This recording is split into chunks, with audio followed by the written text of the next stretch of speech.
সঙ্গীত শিল্পী ও অভিনেতা তাহসান খান আর মেকআপ আর্টিস্ট রোজা আহমেদের বিয়ের খবরে তোলপাড় ছিল সোশ্যাল মিডিয়া। গত 4 জানুয়ারি সন্ধ্যায় রাজধানীর ঢাকার একটি কমিউনিটি সেন্টারে আনুষ্ঠানিকভাবে বিয়ে সম্পন্ন হয় তাহসান ও রোজার। বিয়ের পরপরই নানা আলোচনা সমালোচনা শুরু হয় এই বিয়ে নিয়ে। তবে সেসব পাশে রেখে 7 জানুয়ারি সকালে হানিমুনের উদ্দেশ্যে ঢাকা ছেড়েছিলেন তাহসান ও রোজা।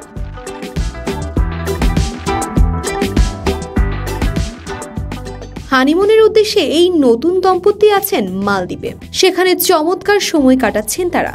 ইতিমধ্যে নেট দুনিয়ায় ভাইরাল হয়েছে তাহসান ও রোজা আহমেদের মধুচন্দ্রিমার ছবি ও ভিডিও। গত 12 জানুয়ারি রোজ রবিবার তাহসান কোনো ছবি কিংবা ভিডিও পোস্ট না করলেও তার স্ত্রী রোজা আহমেদ বেশ কিছু ছবি এবং একটি ভিডিও সামাজিক যোগাযোগ মাধ্যম ফেসবুকে শেয়ার করেছেন, যেখানে ভেসে উঠেছে দুজনের ভালোবাসায় মাখা এক মধুর মুহূর্ত।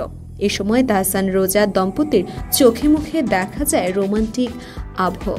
উচ্ছ্বাসের সঙ্গে নিজেদের মতো করে সময় কাটাতে ব্যস্ত তারা, যা প্রশংসা করেছে নেটিজেনদের। ছবি এবং ভিডিওর ক্যাপশনে রোজা লিখেছেন, জীবনের চাদরে আমাদের সুতা চিরকাল জড়িয়ে আছে, ভালোবাসা এত শক্তিশালী, এত ঐশ্বরিক। গোধূলির লগ্নে প্রকৃতির সৌন্দর্য আর নবদম্পতির খুশি মিলেমিশে একাকার ছবিতে। রোমান্টিক আবহে দারুণ উচ্ছ্বাসিত নবদম্পতি, যা দেখে নেটিজেনরা বলছেন জীবনের সেরা মুহূর্ত পার করছেন এই জুটি।